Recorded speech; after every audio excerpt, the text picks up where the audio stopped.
Those are some really big problems: lack of momentum, lack of focus, lack of required action, lack of productivity, and lack of a strategy. And even I had these problems, but I got out of it after too much of struggle.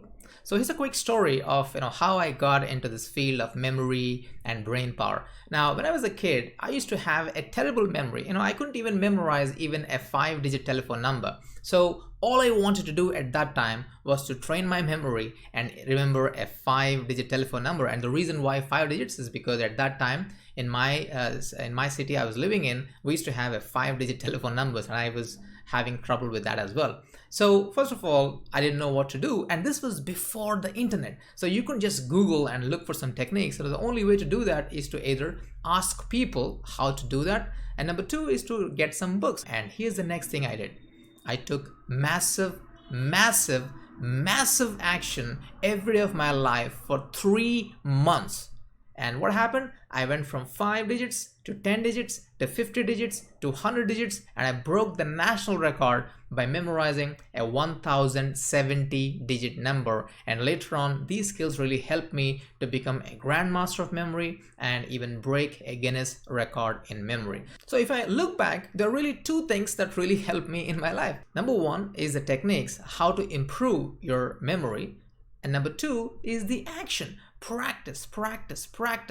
But here's what happened. I was very successful in the field of memory, but I was not really that successful in other areas of my life. For example, I really wanted to speak good English, and I struggled for many years.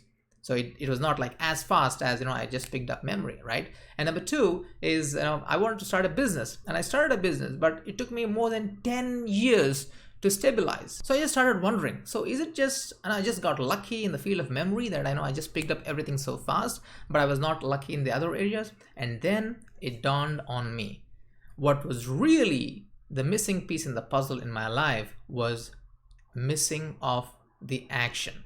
Now I know 100% that when it comes to improving memory, those 3 months, those were the most transformational days of my life, because I have taken action every single day for hours, and that has laid the foundation for the rest of my life to have a great memory, to become a fast learner, to read faster, to learn more, to remember more.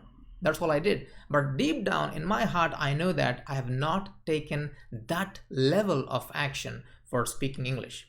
I was taking action, but it was not like immersive action. So like, for example, even for business, I was taking action, I was struggling, but then I was not taking that level of action that I took for improving my memory. Here's a question for you. What is the goal that you want to achieve in this year? And honestly answer this question. On a scale of 1 to 10, 1 means I have not taken any action, 10 means I've taken all the action and immersive action as it is required. So on a scale of 1 to 10, how much action have you taken towards your goal?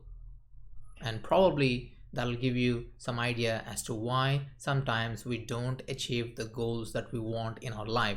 Well, am I saying action is the only thing? No, of course, it's not the only thing. There's so many other factors of why you'll be successful. But what I believe is action is the most important thing. So how do you become proactive about taking action? Here's what you need to do. You need to become a new person. You need to cultivate a new mindset. Like William James said a long time ago, if you can change your mind, you can change your life. If you can change your mind, you can change your life. That means you need to have a new mindset. And the new mindset that I want you to have for you is the output mindset. The output mindset. Now, dictionary definition of output is something that you produce. So if you have the output mindset, you focus on doing things, you focus on producing things. So why is this output mindset important? So let me give you an example. Let's say you want to achieve a goal. It could be in any area. It could be in business, in health, in fitness, in sports, or mastering a new skill, or anything for that matter. So you have to go through these 4 steps, right? Number 1 is intention. You really want to achieve this particular goal. You have the intention. And number 2 is input.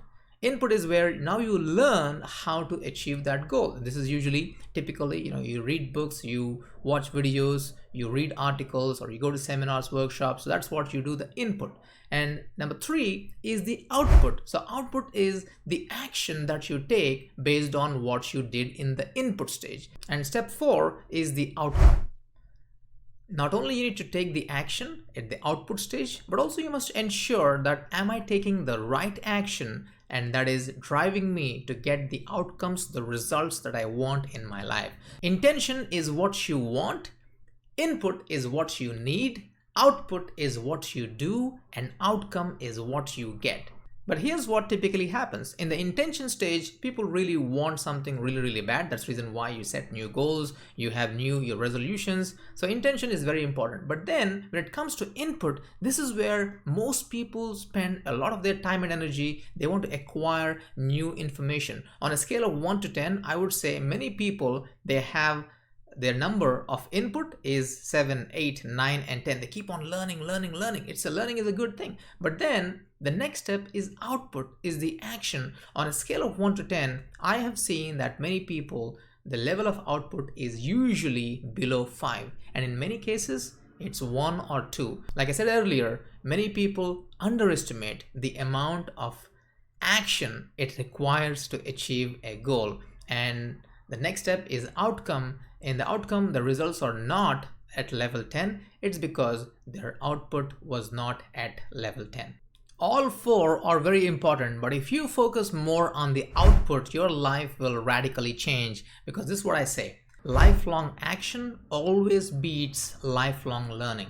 How many times you've seen some people who don't know that much compared to what you know, but they have much higher levels of success, and you're scratching your head, holy cow, I know more than this person does, but why is it that he or she has more success than what I do? Usually, in many cases, it's because that person has more output. That person has the output mindset. See, it doesn't really matter how much you think. It really doesn't matter how many ideas you have. It really doesn't matter how great the ideas are. It really doesn't matter how much you know. The only thing that matters is how much you do.